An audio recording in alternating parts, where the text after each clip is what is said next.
Assalamualaikum warahmatullahi wabarakatuh. Halo everyone. Perkenalkan, nama saya Aisyah Nendiani Putri. Saya dari Prodi D3 RMIK Tasikmalaya tingkat 1A. Saya di sini akan melaksanakan tugas dari mata kuliah Konsep Dasar Reka Medis, yaitu tentang Sistem Kesehatan Nasional. Nah, sebelumnya, Sistem Kesehatan Nasional memiliki dasar hukum dari pemerintahan. Yang pertama, yaitu dalam Peraturan Presiden Republik Indonesia Nomor 72 Tahun 2012 tentang Sistem Kesehatan Nasional. Lalu, yang kedua, tercantum pada Undang-Undang Nomor 36 Tahun 2009 tentang kesehatan. Lalu, apa sih itu sistem kesehatan nasional? Nah, kita pelajari dulu dari makna sistemnya terlebih dahulu. Sistem merupakan kesatuan dari berbagai bagian atau elemen yang saling berhubungan dan mempengaruhi untuk mencapai tujuan bersama. Lalu, apa yang dimaksud dengan sistem kesehatan nasional? Sistem kesehatan nasional merupakan pengelolaan kesehatan yang diselenggarakan oleh semua komponen bangsa Indonesia secara terpadu, saling mendukung guna untuk mencapai derajat kesehatan masyarakat yang setinggi-tingginya. Nah, selain itu, sistem kesehatan nasional memiliki tujuan dan prinsip tertentu. Apa ya tujuannya?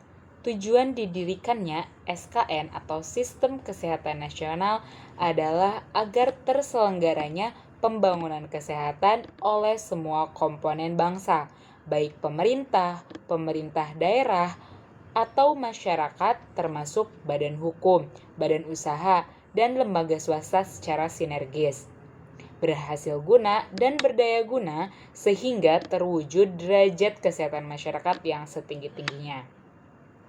Nah, ada juga nih prinsip dari SKN. Prinsip dari SKN adalah sesuai dengan Rencana Pembangunan Jangka Panjang Nasional tahun 2020 sampai 2025.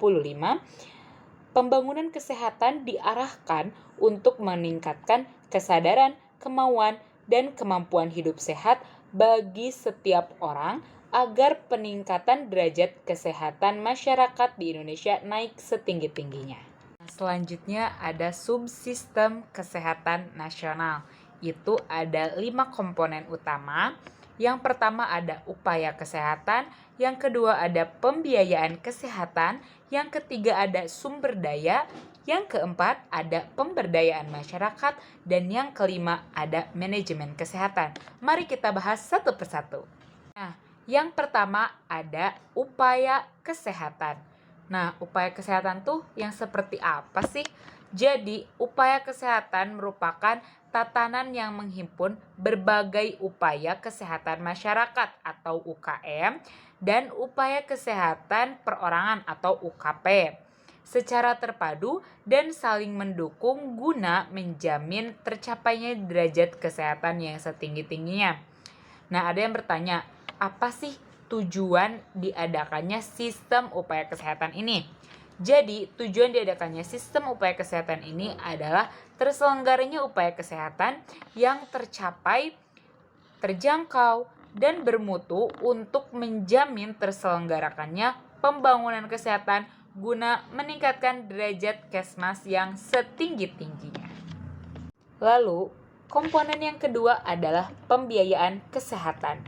Pembiayaan kesehatan merupakan tatanan yang menghimpun berbagai upaya penggalian, pengalokasian, dan pembelanjaan sumber daya keuangan secara terpadu dan saling mendukung guna menjamin tercapainya derajat Kesmas yang setinggi-tingginya. Kemudian, tujuan dari pembiayaan kesehatan sendiri adalah tersedianya pembiayaan kesehatan dengan jumlah yang mencukupi, teralokasi secara adil, dan termanfaatkan secara berhasil guna dan berdaya guna untuk menjamin terselenggarakannya pembangunan kesehatan guna meningkatkan derajat Kesmas yang setinggi-tingginya. Nah, lalu komponen yang ketiga adalah sumber daya. Sumber daya di dalam kesehatan ini adalah tatanan yang menghimpun berbagai upaya perencanaan, pendidikan, dan pelatihan serta pendayagunaan tenaga kesehatan secara terpadu dan saling mendukung guna meningkatkan derajat kesehatan masyarakat yang setinggi-tingginya. Tujuan dari sumber daya di dalam kesehatan ini adalah tersedianya tenaga kesehatan yang bermutu secara mencukupi, terdistribusi secara adil, serta termanfaatkan secara berhasil guna dan berdaya guna untuk menjamin terselenggarakannya kesehatan masyarakat yang setinggi-tingginya. Nah, lalu komponen yang keempat adalah pemberdayaan masyarakat. Pemberdayaan masyarakat adalah tatanan yang menghimpun berbagai upaya perorangan, kelompok, dan masyarakat umum di bidang kesehatan secara terpadu dan saling mendukung guna menjamin tercapainya derajat kesehatan masyarakat yang setinggi-tingginya. Lalu, tujuan dari pemberdayaan masyarakat ini adalah agar terselenggarakannya upaya pelayanan, advokasi, dan pengawasan sosial oleh perorangan, kelompok, dan masyarakat di bidang kesehatan secara berhasil guna dan berdaya guna untuk menjamin terselenggarakannya derajat kesehatan yang setinggi-tingginya.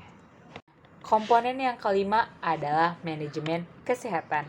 Manajemen kesehatan merupakan tatanan yang menghimpun berbagai upaya dalam administrasi kesehatan yang ditopang oleh pengelolaan data dan informasi, pengembangan dan penerapan iptek, serta pengaturan hukum kesehatan secara terpadu dan saling mendukung guna menjamin tercapainya derajat kesehatan masyarakat yang setinggi-tingginya.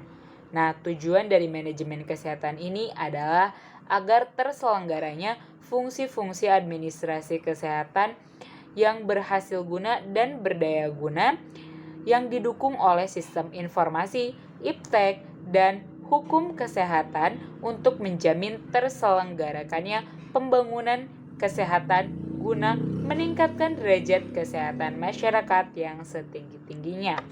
Lalu yang selanjutnya ada sistem rujukan pelayanan kesehatan perorangan menurut Permenkes nomor 1 tahun 2012. Jadi, sistem rujukan pelayanan ini merupakan penyelenggaraan pelayanan kesehatan yang mengatur pelimpahan tugas dan tanggung jawab pelayanan kesehatan secara timbal balik atau vertikal maupun horizontal. Nah, selanjutnya, tingkat pelayanan fasilitas kesehatan menurut Permenkes nomor 1 tahun 2012 memiliki 3 tingkatan. Tingkatan yang pertama itu mencakup pelayanan kesehatan dasar yang diberikan oleh dokter dan dokter gigi di puskesmas, puskesmas perawatan, tempat praktik perorangan, klinik pratama, klinik umum di balai atau lembaga pelayanan kesehatan, dan rumah sakit pratama. Nah, lalu pada tingkatan kedua itu pelayanan kesehatan spesialistik yang dilakukan oleh dokter spesialis atau dokter gigi spesialis yang menggunakan pengetahuan dan teknologi kesehatan secara spesialistik. Nah, lalu ada tingkatan yang paling tinggi yaitu tingkat 3. Di tingkat 3 ini pelayanan kesehatan subspesialistik yang dilakukan oleh dokter subspesialis atau dokter gigi subspesialis yang menggunakan pengetahuan dan teknologi kesehatan secara subspesialistik. Nah, di dalam sistem rujukan yang telah tadi saya jelaskan, ternyata sistem rujukan memiliki syarat-syarat tertentu. Di antaranya, di tingkat 1 itu hanya diperuntukkan untuk penyakit-penyakit ringan seperti demam, flu, dan lain-lain. Nah, apabila ada suatu pasien yang memiliki penyakit yang lebih berat, sedangkan di tingkat 1 tidak ada pelayanan kesehatan, maka tingkat 1 ini akan memberikan rujukan agar pasien tersebut dapat ditangani di rumah sakit tingkat kedua. Dan di rumah sakit tingkat kedua ini hanya menerima rujukan dari tingkat pertama. Nah, selain itu, apabila di tingkat kedua pelayanan kesehatannya masih kurang atau masih memerlukan pelayanan kesehatan yang lebih, maka akan dirujuk ke tingkat yang ketiga. Dan di tingkat yang ketiga ini hanya mendapatkan rujukan dari tingkat kedua. Jadi semuanya berkesinambungan. Nah, tetapi dikecualikan dalam kondisi tertentu, di antaranya dalam keadaan gawat darurat, kekhususan permasalahan kesehatan pasien, dan pertimbangan geografis. Jadi, seperti itu tentang sistem kesehatan nasional yang ada di Indonesia. Mungkin hanya itu saja yang bisa saya sampaikan. Mohon maaf bila masih ada kesalahan. Wassalamualaikum warahmatullahi wabarakatuh.